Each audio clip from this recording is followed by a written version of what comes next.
Hello students, welcome to Ishwari Taniksha channel. So students, ಈ ವಿಡಿಯೋದಲ್ಲಿ few tips for option ಎಂಟ್ರಿಯನ್ನು ಕೊಟ್ಟಿರ್ತೀನಿ. So before doing option entry, so ಇದನ್ನು ಗಮನದಲ್ಲಿ ಇಟ್ಕೊಂಡು ಆಪ್ಷನ್ ಎಂಟ್ರಿಯನ್ನು ಮಾಡಿ. ಸೊ ಈಗ ಫಸ್ಟ್ ಕ್ವೆಶನ್ ಏನು ಅಂತಂದರೆ, ಸೊ ಆಪ್ಷನ್ ಎಂಟ್ರಿನಲ್ಲಿ ನಿಮಗೆ ಎಷ್ಟು ಕಾಲೇಜಸ್ ಇದೆ ಅಂತ ನೋಡಿ. ಸೊ ನೀವು ಆಲ್ರೆಡಿ ಫಸ್ಟ್ ರೌಂಡಲ್ಲಿ ಆಪ್ಷನ್ ಎಂಟ್ರಿ ಮಾಡಿರ್ತೀರಾ. ಸೊ ಚಾಯ್ಸ್ 2 ಮಾಡಿದವ್ರಿಗೆ ಎಷ್ಟು ಕಾಲೇಜಸ್ ಬಂದಿದೆ ಅಂತ ನೋಡಿ.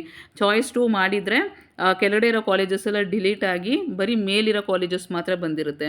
ಚಾಯ್ಸ್ 3 ಅಂತಂದರೆ ಸೊ ಅಲಾಟ್ ಆಗಿರೋ ಕಾಲೇಜ್ ಮಾತ್ರ ಡಿಲೀಟ್ ಆಗಿ ಬೇರೆ ಎಲ್ಲ ಕಾಲೇಜಸ್ ಅವೈಲೇಬಲ್ ಇರುತ್ತೆ. ಸೊ ಆ ಥರ ಸ್ಕ್ರೀನಲ್ಲಿ ನಿಮಗೆ ಯಾವ ಕಾಲೇಜಸ್ ಎಲ್ಲ ಅವೈಲೇಬಲ್ ಇದೆ ಅಂತ ನೋಡ್ಕೊಳ್ಳಿ. ಸೊ ಈಗ ಫಸ್ಟ್ ಕ್ವೆಶನ್ ಏನು ಅಂತಂದರೆ, ಈಗ ಎಕ್ಸಾಂಪಲ್ ತೊಗೊಳ್ಳೋಣ. ನಿಮ್ಮ ಸ್ಕ್ರೀನಲ್ಲಿ 10 ಕಾಲೇಜಸ್ಸು ಕಾಣಿಸ್ತಾ ಇದೆ ಅಂತ ಅಂದ್ಕೊಳ್ಳಿ. ಆಪ್ಷನ್ ಎಂಟ್ರಿಯಲ್ಲಿ 10 ಕಾಲೇಜಸ್ ಇದೆ. ಸೊ ಫಸ್ಟ್ ಕ್ವೆಶನು, ನಾನು ಹೊಸ ಕಾಲೇಜ್ನ ಈಗ ಆ್ಯಡ್ ಮಾಡ್ಬೋದಾ? 11th ಕಾಲೇಜನ್ನು ಆ್ಯಡ್ ಮಾಡ್ಬೋದಾ?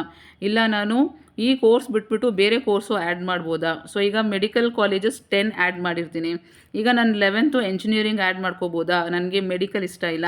ಇಲ್ಲ ನಾನು ಡೆಂಟಲ್ ಆ್ಯಡ್ ಮಾಡ್ಕೋಬೋದಾ? ಇಲ್ಲ ನಾನು ನರ್ಸಿಂಗ್ ಆ್ಯಡ್ ಮಾಡ್ಕೋಬೋದಾ? ಸೊ ಈ ಥರ ಕ್ವೆಶನ್ಸು ನೆಕ್ಸ್ಟು ಕೇಳ್ತೀರಾ ಅಂತ ಗೊತ್ತು. ಸೊ ನಿಮ್ಮ ಮೈಂಡಲ್ಲಿ ಯಾವ ಥರ ಕ್ವೆಶನ್ ಬರ್ಬೋದು ಅಂತ ಯೋಚನೆ ಮಾಡಿ ನಾನು ಈ ಆನ್ಸರ್ಸನ್ನು ಕೊಡ್ತಾಯಿದ್ದೀನಿ.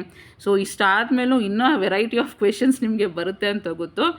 ಸೊ ಈಗ ಆನ್ಸರ್ ಬಂದ್ಬಿಟ್ಟು ನಿಮಗೆ ಎಷ್ಟು ಆಪ್ಷನ್ಸ್ ಅವೈಲೇಬಲ್ ಇದೆಯೋ ಅಷ್ಟೇ ಆಪ್ಷನ್ಸೇ ಅವೈಲೇಬಲ್ ಇರುತ್ತೆ.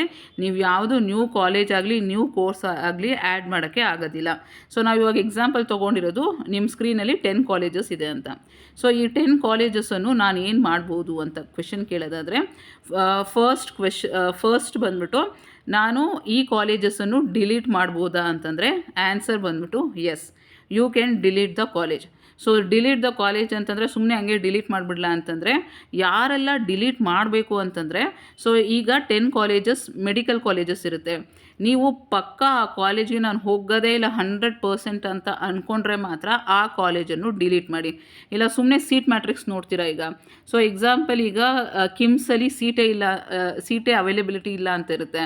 ಸೊ ನೀವು ಅಂದ್ಕೊತೀರಾ ಕಿಮ್ಸಲ್ಲಿ ಸೀಟೇ ಇಲ್ಲ, ಸುಮ್ಮನೆ ಏನಕ್ಕೆ ಇಟ್ಕೊಳ್ಳೋದು ಅಂತ ಡಿಲೀಟ್ ಮಾಡೋದಲ್ಲ. ಸೊ ಅಲ್ಲಿ ಸೀಟ್ ಇಲ್ಲ ಅಂತಂದ್ರೂ ಸಹ ಈಗ ಬೇರೆ ಯಾರೋ ಕ್ಯಾನ್ಸಲ್ ಮಾಡ್ತಾರಲ್ವಾ, ಕ್ಯಾನ್ಸಲ್ ಇನ್ ದ ಸೆನ್ಸ್ ಬೇರೆ ಯಾರಿಗೋ ಸೆಕೆಂಡ್ ರೌಂಡಲ್ಲಿ ಅಪ್ಗ್ರೇಡೇಷನ್ ಆಗುತ್ತೆ. ಬೇರೆ ಕಾಲೇಜಲ್ಲಿ ಸೀಟ್ ಸಿಕ್ಕಿದ್ರೆ ಆ ಸೀಟು ಕ್ಯಾನ್ಸಲ್ ಆಗಿ ನಿಮಗೆ ಬರೋ ಚಾನ್ಸಸ್ ಇರುತ್ತೆ. ಸೊ ಅದಕ್ಕೆ ಸೀಟ್ ಮ್ಯಾಟ್ರಿಕ್ಸಲ್ಲಿ ಸೀಟ್ ಇಲ್ಲ ಅಂತಂದ್ರೇನು, ವೇಕೆಂಟ್ ಸೀಟ್ ಇಲ್ಲ ಅಂತಂದ್ರೇನು ಆ ಕಾಲೇಜನ್ನು ನಿಮ್ಮ ಪ್ರಯಾರಿಟಿ ಲಿಸ್ಟಿಂದ ಡಿಲೀಟ್ ಮಾಡಬೇಡಿ. ಸೊ ಯಾವ ಕಾಲೇಜಸ್ಸನ್ನು ನೀವು ಡಿಲೀಟ್ ಮಾಡ್ತೀರಾ ಅಂತಂದರೆ, ಆ ಕಾಲೇಜ್ಗೆ ನಾನು ಹೋಗೋದೇ ಇಲ್ಲ, ಏನಾದರೂ ಆಗಲಿ ನಾನು ಹೋಗೋದೇ ಇಲ್ಲ ಅಂತ ಅಂದ್ಕೊಂಡ್ರೆ ಮಾತ್ರ ಆ ಕಾಲೇಜನ್ನು ನೀವು ಡಿಲೀಟ್ ಮಾಡಬೇಕಾಗುತ್ತೆ. ಸೊ ಇದು point number 1. So point number 2, so next ನಾನು ಏನೆಲ್ಲ ಮಾಡ್ಬೋದು ಅಂತಂದರೆ, ನೀವು ರೀಅರೇಂಜ್ ಮಾಡ್ಕೋಬೋದು. ಸೊ ಫಸ್ಟ್ ಇರೋ ಕಾಲೇಜ್ನ ಎತ್ತಿ ಥರ್ಡಲ್ಲಿ ಹಾಕೋಬೋದು, ಥರ್ಡಿಂದ ಎತ್ತಿ ಮೇಲೆ ಫಸ್ಟಲ್ಲಿ ಹಾಕೋಬೋದು. ಈ ಥರ ರೀಅರೇಂಜ್ಮೆಂಟು. ಸೊ ಪ್ರಯಾರಿಟಿ ಆರ್ಡರ್ಸ್ನ ನೀವು ಚೇಂಜ್ ಮಾಡ್ಕೋಬೋದು.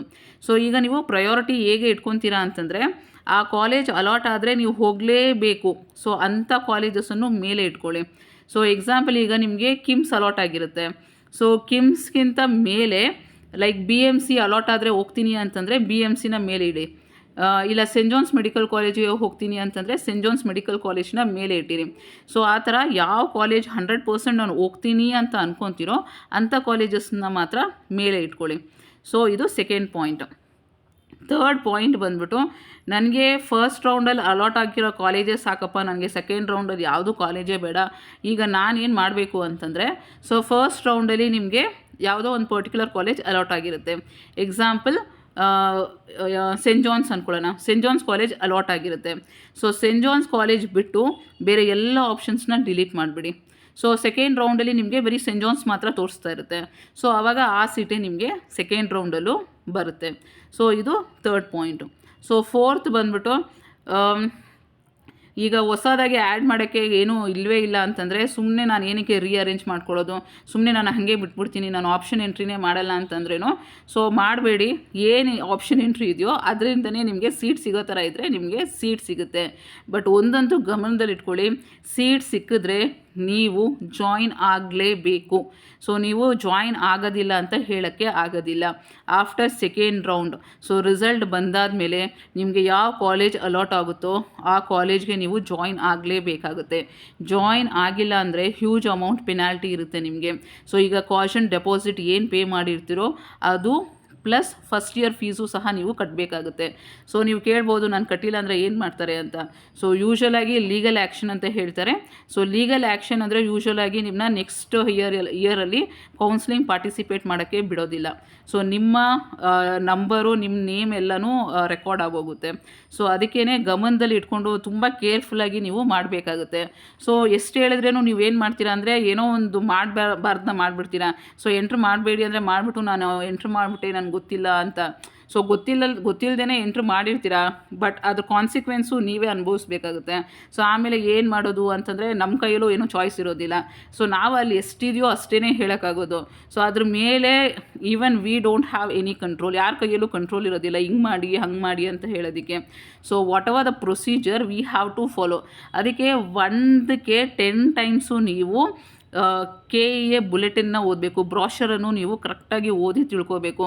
ಸ್ವಲ್ಪ ನೀವು ಮಿಸ್ಅಂಡರ್ಸ್ಟ್ಯಾಂಡಿಂಗೋ ಇಲ್ಲ ಸ್ವಲ್ಪ ತಿಳ್ಕೊಂಡಿಲ್ಲ ಅಂದ್ರೂ ಸಹ huge amount of penalty pay ಮಾಡಬೇಕಾಗುತ್ತೆ. ಇಲ್ಲ ನೆಕ್ಸ್ಟ್ ಇಯರಿಂದ ನೀವು ಕೌನ್ಸ್ಲಿಂಗ್ ಪಾರ್ಟಿಸಿಪೇಟೇ ಮಾಡೋಕ್ಕಾಗೋದಿಲ್ಲ ಅಂತ ಇದೆಲ್ಲ ಇರುತ್ತೆ. ಸೊ ಅದಕ್ಕೆ ಸೆಕೆಂಡ್ ರೌಂಡು ತುಂಬ ಕೇರ್ಫುಲ್ಲಾಗಿ ನೀವು ಪಾರ್ಟಿಸಿಪೇಟ್ ಮಾಡಬೇಕು. ಸೊ ಯಾವುದೇ ಒಂದು ಕಾಲೇಜು ಆಪ್ಷನ್ ಎಂಟ್ರಿಯಲ್ಲಿ ಇದೆ ಅಂತಂದರೆ 100% ನೀವು ಜಾಯಿನ್ ಆಗ್ತೀರಾ ಅಂದರೆ ಮಾತ್ರ ಇಟ್ಕೊಳ್ಳಿ. ಸುಮ್ಮನೆ ಇಟ್ಟಿದ್ದೆ ಅದು ಅಲಾಟ್ ಆಗಿಬಿಡ್ತು ನಾನು ಈಗ ಏನು ಮಾಡಲಿ ಅನ್ನೋ ಕ್ವೆಶ್ಚನ್ನೇ ನಿಮ್ಮ ಮೈಂಡಿಗೆ ಬರಬಾರ್ದು. ಆ ಥರ ಬಂತು ಅಂತಂದರೆ ನೀವು ಪೆನಾಲ್ಟಿ ಕಟ್ಟಬೇಕಾಗುತ್ತೆ ಅನ್ನೋದನ್ನ ಮರಿಬೇಡಿ. ಸೊ ನಿಮ್ಮ ಹತ್ರ ದುಡ್ಡೇನಾದ್ರು ಜಾಸ್ತಿ ಇದ್ದು ನಾನು ಪೆನಾಲ್ಟಿ ಪೇ ಮಾಡ್ತೀನಿ ನನಗೇನು ಕಷ್ಟ ಇಲ್ಲ ಅಂತಂದರೆ ನಿಮ್ಗೆ ಇಷ್ಟ ಬಂದಿದ್ದ ಕಾಲೇಜ್ನ ಇಟ್ಕೋಬೋದು. ಸೊ ಯೂಶ್ವಲಾಗಿ ನೀವೇನು ಮಾಡ್ತೀರಾ ಅಂದರೆ ಸುಮ್ಮನೆ ಯಾವುದ್ಯಾವುದೋ ಕಾಲೇಜ್ ಹಾಕಿಟ್ಬಿಡ್ತೀರಾ. ರಿಸಲ್ಟ್ ಬಂದಮೇಲೆ ನಾನು ಆ ಕಾಲೇಜ್ ಹಾಕ್ಬಿಟ್ಟೆ ನನಗೆ ಗೊತ್ತೇ ಇಲ್ಲ, ಇವಾಗ ಅದು ಅಲಾಟ್ ಆಗಿಬಿಟ್ಟಿದೆ, ಹೇಗೆ ಕ್ಯಾನ್ಸಲ್ ಮಾಡೋದು ಅಂತ ಕ್ವೆಶ್ಚನ್ ಮೇಲೆ ಕ್ವೆಶ್ಚನ್ ಕೇಳಿದ್ರೇನು ಆನ್ಸರ್ ಯಾರ ಹತ್ರನೂ ಇರೋದಿಲ್ಲ. So keep all this in mind. ಆಮೇಲೆ ಯಾರೆಲ್ಲ ಈ ಆಪ್ಷನ್ ಎಂಟ್ರಿಯನ್ನು ಮಾಡಬೇಕು ಅಂತಂದರೆ ಸೆಕೆಂಡ್ ರೌಂಡಲ್ಲಿ ಎಲ್ಲರೂ ಪಾರ್ಟಿಸಿಪೇಟ್ ಮಾಡ್ಬೋದು. ಡೆಂಟಲ್ಲು, ಆಯುಷು ಮತ್ತು ಎಂಜಿನಿಯರಿಂಗ್, ಮೆಡಿಕಲ್ ಎಲ್ಲರೂ ಸಹ ಆಪ್ಷನ್ ಎಂಟ್ರಿ ಮಾಡ್ಬೋದು. ಬಟ್ ಮೆಡಿಕಲ್ಗೆ ಅಂತಂದರೆ ಕಾಷನ್ ಡೆಪಾಸಿಟ್ ಪೇ ಮಾಡಬೇಕಾಗುತ್ತೆ. ಇದ್ರವರೆಗೂ ಲಿಂಕ್ ಕೊಟ್ಟಿಲ್ಲ. ಸೊ ನೆಕ್ಸ್ಟ್ ಕ್ವೆಶ್ಚನ್ ನೀವು ಇದೇ ಕೇಳ್ತೀರಾ ಅಂತ ಗೊತ್ತು, ಮ್ಯಾಮ್ ಕಾಷನ್ ಡೆಪಾಸಿಟ್ ಎಲ್ಲಿ ಪೇ ಮಾಡೋದು, ಲಿಂಕ್ ಇಲ್ಲ, ಹೇಗೆ ಪೇ ಮಾಡೋದು ಅನ್ನೋ ಥರ. ಸೊ ಲಿಂಕ್ ಕೊಡ್ತಾರೆ, ವೆಯ್ಟ್ ಮಾಡಿ, ಲಿಂಕ್ ಕ್ಲಿಕ್ ಮಾಡಿ. ಆಮೇಲೆ ಆನ್ಲೈನ್ ಪೇಮೆಂಟ್ ಇರುತ್ತೆ, ಇಲ್ಲಾಂದರೆ ಫೀ ಚಲಾನನ್ನು ಡೌನ್ಲೋಡ್ ಮಾಡಿಕೊಂಡು ಬ್ಯಾಂಕಲ್ಲಿ ಪೇ ಮಾಡಿ. ಸೊ ಅವರೇ ಆಪ್ಷನ್ಸನ್ನು ಸಹ ನಿಮಗೆ ಕೊಡ್ತಾರೆ. So don't be in a Hari. So ಇವತ್ತು ನೈಟು ಕ್ಲೀನಾಗಿ ಥಿಂಕ್ ಮಾಡಿ. ಸೊ ಕುತ್ಕೊಂಡ್ಬಿಟ್ಟು ಚೆನ್ನಾಗಿ ಥಿಂಕ್ ಮಾಡಿ ನಿಮ್ಮ ಪೇರೆಂಟ್ಸ್ ಜೊತೆಗೆ ಡಿಸ್ಕಸ್ ಮಾಡಿ. ಈ ಎಲ್ಲ ಕಾಲೇಜಸ್ಸನ್ನು ಆಪ್ಷನ್ ಎಂಟ್ರಿಯಲ್ಲಿ ಇಟ್ಟಿದ್ದೀನಿ, ಸೊ ಇದನ್ನು ಇಡಲಾ ಇಲ್ಲ ಇದನ್ನು ನಾನು ರಿಮೂವ್ ಮಾಡಲಾ ಡಿಲೀಟ್ ಮಾಡಲಾ ಅನ್ನೋದನ್ನ ಕುತ್ಕೊಂಡು ಡಿಸ್ಕಸ್ ಮಾಡಿ. ಯಾರಾದರೂ ಪೇರೆಂಟ್ಸು ಇಲ್ಲ ನಿಮ್ಮ ಟೀಚರ್ಸು ಯಾರಾದರೂ ಇದ್ದರೆ ಅವ್ರ ಜೊತೆ ಕುತ್ಕೊಂಡು ಡಿಸ್ಕಸ್ ಮಾಡಿ ಡಿಸಿಷನನ್ನು ತಗೊಳ್ಳಿ. ಸೊ ನೀವು ಒಬ್ಬರೇ ಇದ್ದರೆ ನಿಮ್ಮ ಮೈಂಡು ಚೇಂಜ್ ಆಗ್ತಾನೇ ಇರುತ್ತೆ. ಇವತ್ತೊಂದು ಮೈಂಡಲ್ಲಿರುತ್ತೆ, ನಾಳೆ ಅಷ್ಟಕ್ಕೆ ಅದು ಚೇಂಜ್ ಆಗಿರುತ್ತೆ. ಸೊ ಅದಕ್ಕೇ ಎಲ್ಡರ್ಸ್ ಜೊತೆ ಕುತ್ಕೊಂಡು ಮಾತಾಡಿ ಅಂತನ್ನೋದು. ಅವರು ಒಂದು ಡಿಸಿಷನ್ ಕರೆಕ್ಟಾಗಿ ತೆಗ್ದು ನಿಮಗೆ ಹೇಳ್ತಾರೆ. ಸೊ ಇಷ್ಟು ಅಡ್ವೈಸ್ ಸಾಕು ಅಂತ ಅಂದ್ಕೊತೀನಿ. ಸೊ ಇಷ್ಟಾದಮೇಲೂ ನಿಮ್ಮ ಹತ್ರ ಇನ್ನೂ ಕ್ವೆಶನ್ಸ್ ಇದೆ ಅಂತ ಗೊತ್ತು. ಸೊ ನೆಕ್ಸ್ಟ್ ವೀಡಿಯೋದಲ್ಲಿ ನೋಡೋಣ. All the very best students.